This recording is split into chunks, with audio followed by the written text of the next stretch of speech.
Hey all, and welcome back to another episode of There's Danger Here. I'm Leilani, and today is the first Monday of the month. So again, we're going to do another MMIW case.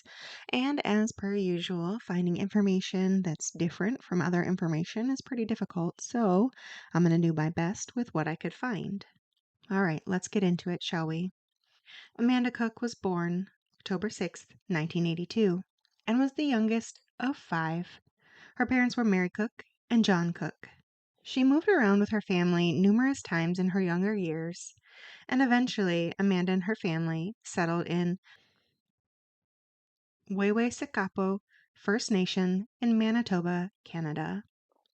Amanda loved to dress up in her big sister's clothes and high heels, wear makeup and dance, according to Big Sister Bernadette. Amanda was a daddy's girl, and he bought her a horse and named that horse Hope. Her sister said that Amanda was always there to feed the horses with her dad or to hand him a wrench. Another sister commented on her smile and her laugh that she gave freely as a child. On July 23rd, 1996, the now 14-year-old Amanda Cook, her dad, brother, and a cousin all decided to go to the Rossburn Fair Festival, which was approximately 15 minutes from their home in Wewesikapo. The last thing her mother said to her was, quote, "Come here," end quote. She had $10 for her, which she gave her, and then she said, quote, "Amanda, don't bother boys at the Rossburn harvest," end quote. And Amanda reportedly laughed and said, okay. Amanda's dad stayed in the bleachers during the festival to watch the races during the day, and throughout the day, Amanda would come by periodically to get money for games. The last time he remembers seeing his daughter was about 6:30 or 7 p.m. that night. But later in the evening, when he was ready to go, he realized he didn't see her anymore. And after looking around, he drove home to see if she went home. Mary said she wasn't there, so the entire family got back in the car and went to the fair. They searched and asked Amanda's friends if they had seen her. Unfortunately, nobody knew where she had went. The family decided after a while to go home and wait and see if she returned. During this time, Sister Cheyenne reported that the extended family had one phone between 4 of their houses, and it was at their aunt's house, and she was the one who received the call and notified the rest of the family that Amanda was missing. At the same time, the family tried to notify the RCMP, but were told it was too soon and they needed to wait a full 24 hours before reporting her missing, that she was likely out just having fun and would be back when she wanted to be back. So they kept waiting. In the morning, when Amanda still hadn't returned, the family went back out and searched the fairgrounds.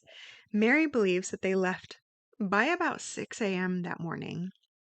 Still, they found nothing, even after all the searching. 4 days later, however, her beaten and partially clothed body was found in a wooded area near the fairgrounds. Mary said she was not far from the fairgrounds at all, that she was told she was beaten with a rock. Her son took her to identify Amanda, but she was unable to do so. She said it looked like she was Hamburger, and it was her son who ultimately had to say that it was indeed Amanda sitting on the table. That it was indeed Amanda lying on the table.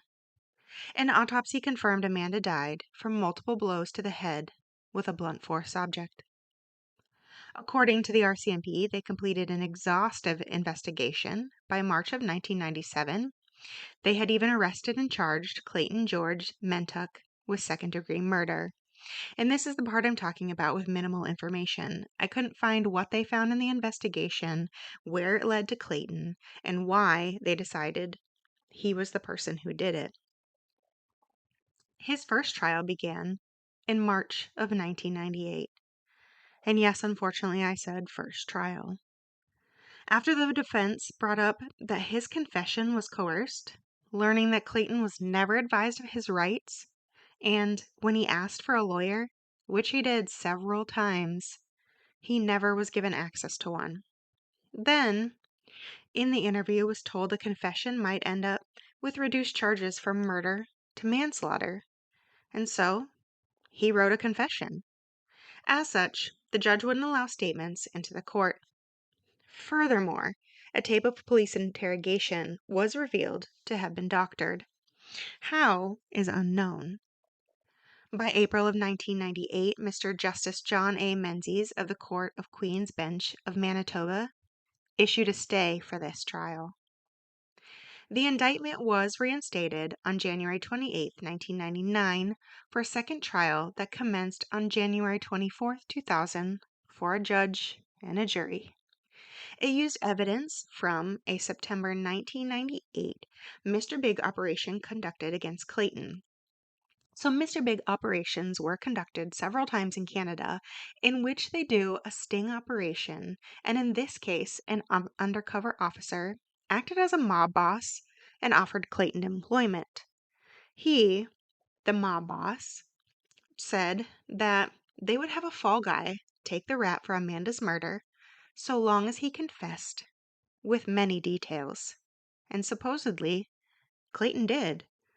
But this operation was later contended, and Clayton was acquitted eventually. You see, defense argued that after the first trial had ended in a hung jury, Clayton continued to deny the murder at least 16 times to an undercover officer, but he finally caved and confessed after significant verbal pressure and financial subsidy from this Mr. Big. The judge therefore ruled that the confession had to be excluded because the level of inducement diminished the reliability of the testimony. And this, with the lack of new evidence and exclusion of Mr. Big operation, resulted in this hung jury. Back in for a third trial, Clayton requested to be tried by just a judge instead of in front of another jury. And as a result, in 2000, he was eventually found not guilty, and that's the end of his trials. Of the confession letter Clayton wrote after his arrest in 1996, well, it was directed to Amanda's parents, but again, it was deemed unreliable and inadmissible in court. And again, after learning he was coerced for this.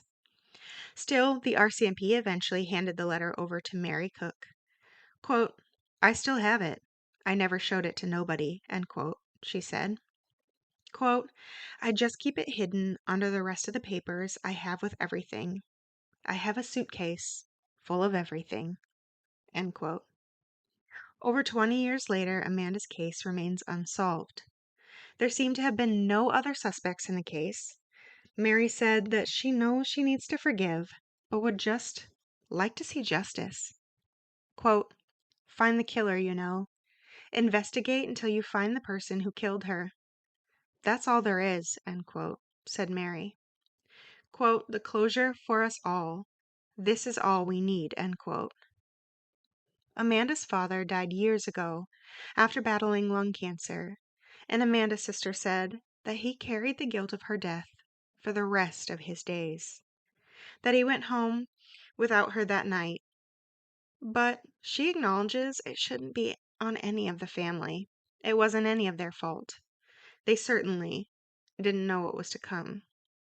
And since this time, family has become active in the MMIW movement. And again, this is what I mean by limited information.